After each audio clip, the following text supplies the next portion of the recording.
February 16th, 1942 marked the day when America desperately needed a miracle wrapped in aluminum and rivets. The twin-engine bomber that would become legendary sat on the tarmac at Eglin Field, Florida, undergoing modifications that would transform it from a respectable medium bomber into something the Japanese had never encountered. The North American B-25 Mitchell, named after aviation pioneer Billy Mitchell, was about to undergo a metamorphosis that would rewrite the rules of aerial warfare in the Pacific theater. Lieutenant Colonel James Doolittle stood examining the aircraft with the calculated eye of a man who understood that conventional tactics would not win this war. The surprise attack on Pearl Harbor just 2 months earlier had left the American military reeling, desperate for a counterpunch that would restore morale and prove that the United States could strike back at the heart of the Japanese Empire. The B-25 had been selected for this audacious raid, but Doolittle knew these bombers would need more than just the ability to carry bombs. They would need to fight their way through whatever the enemy threw at them. According to military aviation records documented in several wartime analyses, the standard B-25 model at this time carried defensive armament consisting of several .50 caliber machine guns positioned in various turrets and fixed positions. The aircraft featured a top turret, tail guns, and waist positions, giving it reasonable protection against fighter attacks. However, the early models lacked a concentrated forward firepower that would later make the Mitchell a feared ground attack weapon. The aircraft's twin Wright Cyclone engines could push it to nearly 300 miles per hour, making it fast enough to outrun some enemy fighters, but not all of them. The Doolittle raid, as it would come to be known, launched from the deck of the USS Hornet on April 18, 1942. 16 B-25s roared off the carrier deck in a feat that many aviation experts had declared impossible. Medium bombers were never designed for carrier operations, yet here they were, defying conventional wisdom because the situation demanded it. The raiders struck Tokyo and other Japanese cities, causing minimal physical damage, but delivering a psychological blow that resonated throughout both nations. The Japanese military command realized their homeland was vulnerable, while Americans celebrated their first offensive victory of the Pacific War. But the men who flew those missions learned harsh lessons written in tracer fire and exploding flak. The B-25 needed more firepower, especially for the kind of low-level attacks that would define the Pacific campaign. Enemy positions on jungle-covered islands and Japanese shipping in coastal waters required an aircraft that could strafe as effectively as it could bomb. The defensive guns that protected the bomber from rear and side attacks were insufficient for the offensive role commanders envisioned. What the Army Air Forces needed was a B-25 that could fly straight at its target, with guns blazing, suppressing enemy fire while delivering its payload with devastating accuracy. June 4th through 7th, 1942 brought the Battle of Midway, a turning point that shifted momentum in the Pacific. American naval forces destroyed 4 Japanese aircraft carriers, but the victory came at tremendous cost and revealed the desperate nature of the fighting ahead. The vast expanse of the Pacific Ocean contained thousands of islands, many fortified by Japanese forces who would defend them with fanatical determination. Traditional bombing tactics from medium altitude proved ineffective against these dispersed, camouflaged positions. The jungle swallowed bombs, and the Japanese simply rebuilt what was destroyed. General George Kenney arrived in the Southwest Pacific area in July 1942 to take command of the 5th Air Force under General Douglas MacArthur. Kenney was an innovator who understood that textbook tactics written for the European theater would fail in the jungles and islands of the Pacific. He observed B-25s attempting to bomb Japanese positions from several thousand feet, watching as their ordnance disappeared into the jungle canopy with minimal effect. The Japanese had become experts at concealment, turning every island into a fortified nightmare that conventional bombing could not crack. Kenney began experimenting with a radical tactic that would become known as skip bombing. The concept was simple but required extraordinary courage from the aircrews. B-25s would approach enemy ships at extremely low altitude, sometimes barely 50 feet above the water, and release their bombs at such close range that the ordnance would skip across the water like stones, striking the target vessel below the waterline. This technique proved devastatingly effective against Japanese shipping, but it exposed the bombers to intense anti-aircraft fire during the entire approach. The standard defensive armament of the B-25 was inadequate for this kind of attack profile. Major Paul "Pappy" Gunn, a civilian airline pilot turned military officer, became obsessed with solving the firepower problem. According to historical accounts preserved in 5th Air Force records, Gunn was a brilliant improviser who understood both aircraft mechanics and combat tactics. He had flown in the Philippines before the war and had barely escaped the Japanese invasion, leaving behind his family who were captured and interned. This personal stake in the war fueled his determination to give American aircrews every possible advantage. Gunn looked at the B-25 and saw not what it was, but what it could become. Working in improvised workshops in Australia and New Guinea, Gunn and his team began modifying B-25s with additional forward-firing weapons. They removed the vulnerable bombardier position in the nose and replaced the plexiglass with metal, then mounted .450 caliber machine guns in fixed positions. This modification transformed the bomber into a strafer that could rake enemy positions with concentrated fire while approaching for a bomb run. The results in combat were immediately apparent. Japanese anti-aircraft crews who might have maintained their positions during a conventional bombing run now dove for cover when a modified B-25 came roaring in at treetop level with all guns firing. The pilots and crews who flew these modified aircraft quickly became believers. They reported that the forward firepower not only suppressed enemy defenses, but also boosted crew morale. Instead of passively enduring anti-aircraft fire during an attack run, they could now fight back aggressively. The psychological effect on both sides was significant. American crews felt empowered, while Japanese defenders faced an aircraft that seemed purpose-built to destroy them. November 1942 saw the first large-scale test of the modified B-25s in combat during the Battle of Binagona in New Guinea. Japanese forces had established strong defensive positions along the northern coast, and Australian and American ground troops were locked in brutal close quarters fighting against an enemy that refused to surrender. General Kenny unleashed his modified strafers against Japanese positions, and the results exceeded expectations. The aircraft came in at treetop level, their nose-mounted guns hammering enemy bunkers and supply areas, while conventional bombers followed to drop their payloads on the devastated positions. The success of these operations convinced 5th Air Force leadership that the modifications needed to be standardized and expanded. Pappy Gunn and his team worked around the clock to convert more B-25s into strafers. They developed installation techniques that could be replicated by maintenance crews throughout the theater. The nose modification became more sophisticated, with some aircraft mounting 6 or even 8 forward-firing .50 caliber machine guns. Each gun fired approximately 800 rounds per minute, meaning an 8-gun nose installation could pour out more than 6,000 rounds per minute into a target area. North American Aviation, the manufacturer of the B-25, took notice of these field modifications. The company sent engineers to the Pacific to study guns' work and incorporate the lessons learned into production models. By early 1943, the factory began producing the B-25G model, which featured a solid nose with built-in armament. This factory version mounted 450 caliber guns in the nose, along with 2 50 caliber guns in blisters on each side of the fuselage just below the cockpit. Combined with the top turret, tail guns, and waist positions, the G model represented a significant increase in overall firepower. However, commanders in the Pacific wanted more.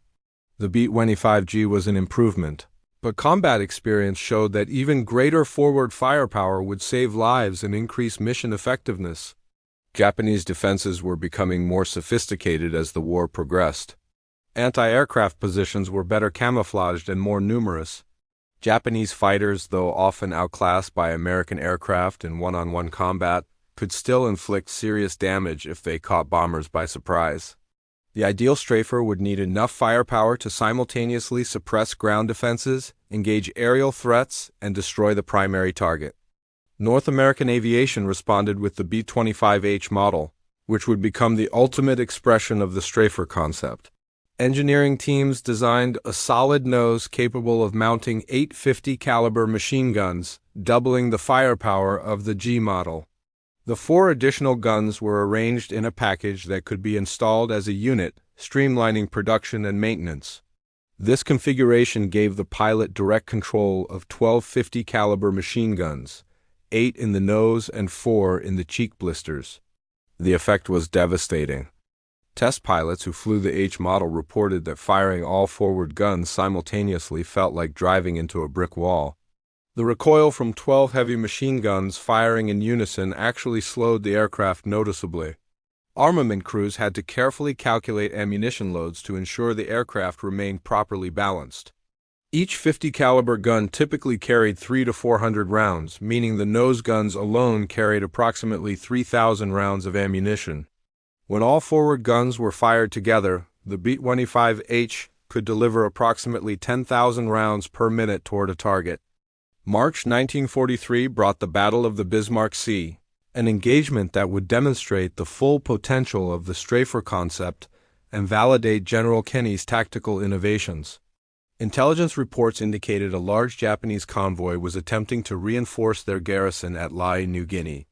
The convoy consisted of 8 troop transports and 8 destroyers carrying approximately 7,000 soldiers. Kenny saw an opportunity to inflict a catastrophic defeat on the enemy using his modified bombers in coordination with other aircraft.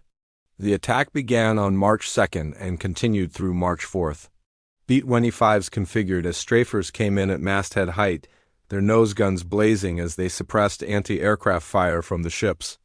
The concentrated firepower was overwhelming.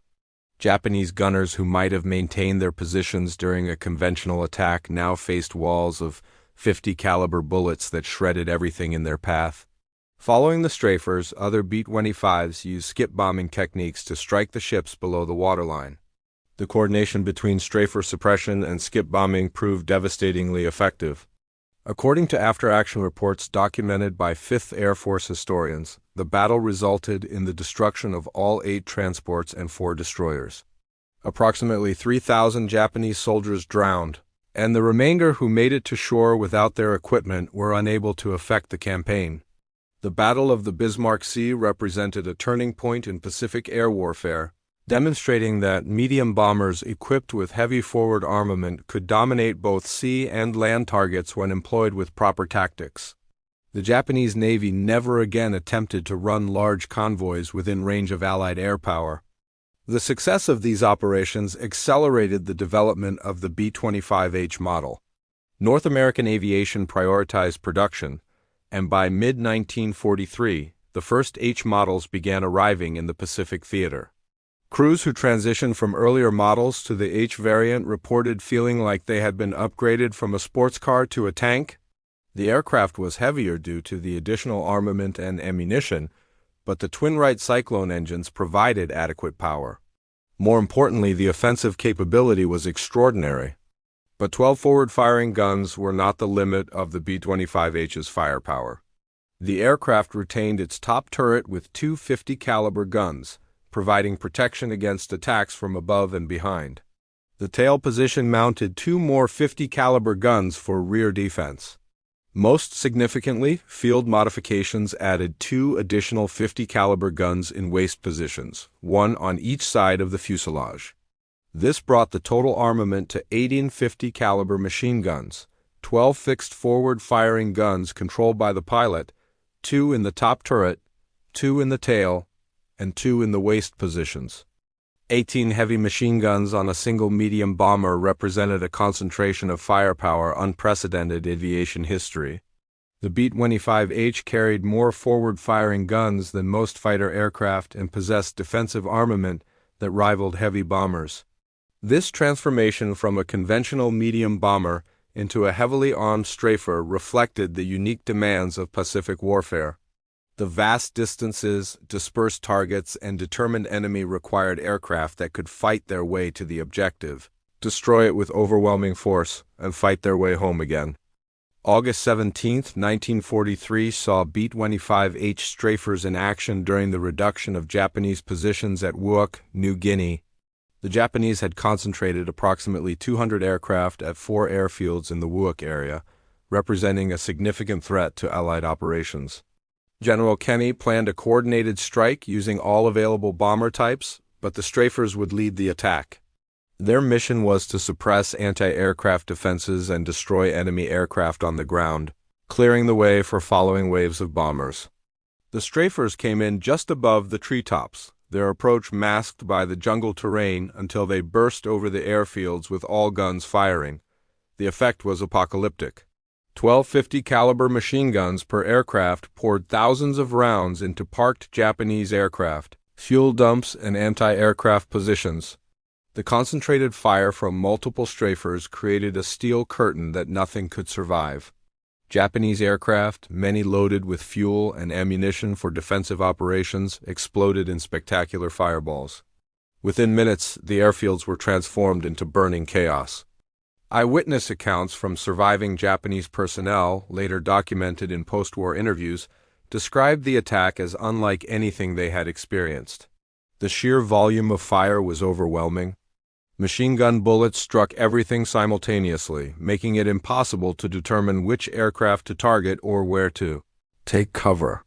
Some Japanese accounts compared the sound to a continuous thunderstorm, with the impact of thousands of bullets creating a roar that drowned out even the aircraft engines. The psychological impact was as devastating as the physical destruction. Over the course of several days of attacks, Allied forces destroyed approximately 150 Japanese aircraft on the ground and dozens more in aerial combat. The strafers proved particularly effective against ground targets, their sustained firepower allowing them to thoroughly destroy objectives rather than merely damage them. Traditional bombing from altitude might destroy 1 or 2 aircraft per bomb hit, but a strafer could engage multiple targets in a single pass. Pilots reported that they simply held the trigger and walked their fire across rows of parked aircraft, watching each one erupt in flames. The tactical doctrine for employing strafers continued to evolve throughout 1943 and into 1944. Commanders learned that strafers worked best in coordination with other aircraft types. Fighter escorts protected the strafers from aerial attack during their vulnerable low-altitude approach. Medium-altitude bombers followed the strafers to attack targets that required precision bombing. This layered approach maximized the effectiveness of each aircraft type while minimizing casualties. The strafers bore the highest risk, flying directly into the teeth of enemy defenses, but their firepower usually suppressed those defenses long enough for them to complete their attack and escape. Maintenance crews developed specialized procedures for servicing the heavily armed strafers. The sheer number of machine guns required meticulous attention to detail. Each gun needed to be cleaned, inspected, and test-fired regularly. Ammunition loading became a major logistical challenge, as a single B25H could carry more than 5,000 rounds of 50 caliber ammunition. Armament crews worked around the clock to keep the strafers mission ready, knowing that maintenance failures in combat could be fatal. The reliability of the Browning M250 caliber machine gun proved crucial to the strafer concept's success, as the weapons could sustain high rates of fire with minimal jamming. January 1944 marked the beginning of intensive operations in the Philippines campaign, where B25 strafers would prove their worth against increasingly sophisticated Japanese defenses. The Japanese had fortified their positions throughout the islands, learning from earlier defeats to create more resilient defensive networks. Anti-aircraft guns were positioned in mutually supporting positions, camouflaged with elaborate care, and manned by crews who understood they were likely to die at their posts. Against such defenses, conventional bombing tactics suffered unacceptable casualty rates. The strafer offered a solution to this tactical problem. By attacking at extremely low altitude with overwhelming firepower, the B-25s could neutralize anti-aircraft positions before the defenders could effectively respond. The 12 forward-firing guns could engage multiple positions simultaneously, forcing Japanese gunners to choose between manning their weapons and seeking cover. In most cases, survival instinct prevailed over discipline when faced with such concentrated fire. Those who remained at their posts were often killed before they could fire more than a few rounds. Naval targets became a specialty for the strafers. Japanese shipping in coastal waters and harbors presented lucrative targets, but these vessels bristled with anti-aircraft weapons and were often protected by shore batteries. Traditional torpedo bombers and dive bombers suffered heavy losses attacking such targets. The strafer approach was different. B-25Hs would come in at wave-top height, their nose guns saturating the target vessel's deck and superstructure. This suppressed the ship's anti-aircraft fire while simultaneously killing crew members and destroying vital equipment. Following strafers would then employ skip bombing techniques or simply strafe additional times, ensuring the target was thoroughly destroyed. A particularly notable action occurred in April 1944 at Hollandia, where strafers attacked Japanese shipping in the harbor while ground forces were simultaneously assaulting the town. According to mission reports preserved in operational archives, the strafers destroyed or damaged more than 20 vessels in the harbor, including several valuable tankers and cargo ships. The attacks were so effective that Japanese commanders reported being unable to evacuate their forces or bring in reinforcements. The combination of strafer attacks and the ground assault resulted in the capture of the entire base with its valuable airfields and supplies largely intact. The pilots who flew strafer missions developed a unique camaraderie born of shared danger. Low-altitude attack missions were among the most hazardous assignments in the air war. There was no time to bail out if the aircraft was hit. Survival depended on the aircraft's ruggedness, the skill of the pilot, and the suppressive effect of the forward firepower. Crews painted elaborate nose art on their aircraft, giving their strafers names like Doris Destroyer, Satan's Mate, and Pacific Prowler. These names reflected both affection for their aircraft and grim humor about their missions. The evolution of tactics continued throughout 1944. Commanders experimented with different formations and attack profiles. Some strafers would attack from different angles simultaneously, overwhelming defensive positions that were designed to defend against attacks from a single direction. Others developed tactics for attacking caves and bunkers, bringing their guns to bear on openings and entrances to suppress fire from within.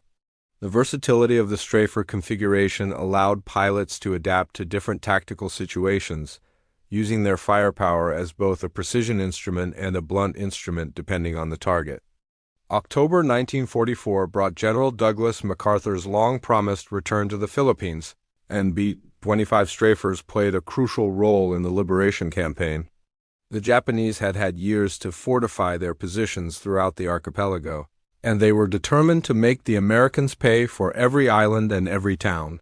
The fighting was brutal, characterized by fanatical Japanese resistance and the need to root out defenders from elaborate cave and bunker systems. Air support was critical to the success of ground operations, and strafers provided that support in its most direct and devastating form. The Battle of Leyte Gulf, fought from October 23 to 26, involved the largest naval engagement of the Pacific War, but the skies above the Philippines were equally contested. Japanese air forces launched desperate kamikaze attacks against American naval vessels, while American aircraft sought to destroy Japanese planes before they could reach their targets. B-25 strafers attacked Japanese airfields throughout the Philippines, destroying aircraft on the ground and shooting down others that attempted to take off or land. The sustained firepower of 18 machine guns made the strafers formidable opponents even against enemy fighters. Ground support missions became routine, but never routine in their danger. American and Filipino forces fighting to recapture Manila and other cities called for close air support against Japanese positions that were often within a few hundred yards of friendly troops. The strafers could provide that support with unprecedented accuracy. Pilots would make their attack runs along axes carefully coordinated with ground commanders, their 12 nose guns concentrating fire on specific buildings or bunker complexes, while ground forces advanced behind the wall of fire. This type of mission required extraordinary skill and nerve, as any miscalculation could result in friendly casualties. Japanese defenders learned to fear the distinctive sound of approaching strafers. The twin cyclone engines produced a characteristic deep roar, and veterans could recognize the sound of a B-25 from a great distance. But it was the sound of the guns that inspired terror. 1850 caliber machine guns firing simultaneously created a noise described variously as a giant ripping cloth, continuous thunder, or a massive drum roll. Japanese soldiers interviewed after the war consistently mentioned the psychological impact of strafer attacks, describing a sense of helplessness against such overwhelming firepower. The effectiveness of the strafers in the Philippine campaign led to their increased use throughout the Southwest Pacific area by early 1945. Every B-25 squadron in the theater included significant numbers of H-model strafers. The aircraft had proven its worth across the full spectrum of missions: ground attack, maritime strike, close air support, and even air-to-air combat when necessary. The versatility came at a cost in crew fatigue, as strafer missions were physically and mentally exhausting. Pilots described the tension of flying at treetop level for extended periods, knowing that any mistake or mechanical failure would be instantly fatal. Technical refinements continued even as the war entered its final phase. Armament crews experimented with different ammunition mixes, loading some guns with armor-piercing rounds while others carried incendiary or tracer ammunition. This allowed strafers to engage both hard and soft targets effectively during a single mission. Some aircraft received experimental installations of larger weapons, including 20mm cannons or even a 75mm cannon in the nose, but these modifications never entered widespread service.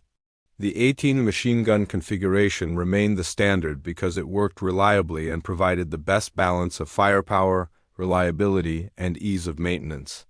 August 15, 1945 brought the Japanese surrender, ending the most destructive war in human history. The B-25 Mitchell had served with distinction throughout the conflict, from the Doolittle raid that opened America's offensive campaign to the final attacks on the Japanese home islands. But it was the strafer version, particularly the H model with its 18 machine guns, that represented the aircraft's most distinctive contribution to military aviation. The concept of transforming a medium bomber into a heavily armed ground attack aircraft proved so successful that it influenced post-war aircraft design around the world. Statistics compiled after the war revealed the strafer's impact. B-25 strafers had destroyed thousands of enemy aircraft on the ground, hundreds of ships and boats, and countless ground installations throughout the Pacific. More importantly, they had provided crucial support to ground forces during amphibious assaults and land campaigns, saving countless American and Allied lives. The ability to deliver sustained, accurate fire at low altitude filled a niche that no other aircraft could match. Heavy bombers like the B-17 and B-24 could carry larger bomb loads, but they operated at altitudes that made precision difficult. Fighters could strafe effectively, but they lacked the ammunition capacity and protection of the Mitchell strafer. The men who flew and maintained these aircraft returned home with memories both proud and haunting. They had operated one of the most lethal weapon systems of the war, an aircraft capable of delivering destruction on a scale difficult to comprehend. A single strafer pass could expend more ammunition than an entire infantry company might fire in a day of intense combat. The concentration of 18 heavy machine guns on one aircraft represented a philosophy of warfare that prioritized overwhelming force applied at the decisive point.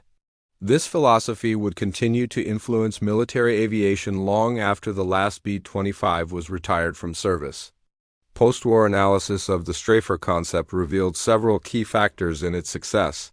First was the reliability and effectiveness of the Browning M250 caliber machine gun, a weapon that could sustain high rates of fire in demanding conditions. Second was the ruggedness of the B-25 airframe, which could absorb significant battle damage and still return home. Third was the skill and courage of the aircrews, who flew dangerous low-altitude missions knowing the risks. Finally, the success reflected innovative leadership that was willing to adapt tactics and modify equipment to meet the unique challenges of Pacific warfare rather than rigidly adhering to pre-war doctrine. The B-25 remained in service with various air forces around the world for decades after World War II ended. Some saw combat in Korea and other conflicts, though never again in the strafer role that had made them famous. Air forces transitioned to jet aircraft that could perform ground attack missions with even greater speed and firepower. The concept of the heavily armed ground attack aircraft lived on in aircraft like the A-10 Thunderbolt II, which carried a massive 7-barrel Gatling gun capable of destroying tanks. But the A-10's designers acknowledged the influence of earlier aircraft, including the B-25 Strafer, in shaping their approach to close air support. Today, only a few dozen B-25s remain in existence, preserved in museums or maintained by dedicated warbird enthusiasts. Some are still flying, thundering across airshow skies to the delight of crowds who have only read about the aircraft's wartime service. When one of these veterans appears overhead, painted in wartime markings and bearing names like Panchado or Executive Suite, it represents a connection to an era when innovation and courage transformed a conventional bomber into one of the most feared weapons of the Pacific War. The sight and sound remind observers that sometimes the most effective solutions come not from building entirely new weapons, but from creative modification of existing ones to meet emerging challenges. The story of 18 machine guns on one plane is ultimately a story about adaptation and innovation under the pressure of war. It demonstrates how combat experience drives technological development and how creative individuals like Pappy Gunn can have an outsized impact on military effectiveness. The B-25 Strafer succeeded because it met a specific need at a critical time, providing American forces with a weapon that could dominate the unique battlefield of the Pacific. Its legacy extends beyond the specific aircraft to the broader principle that weapon systems must evolve to match tactical realities, and that the courage to break with conventional thinking can lead to decisive advantages in warfare.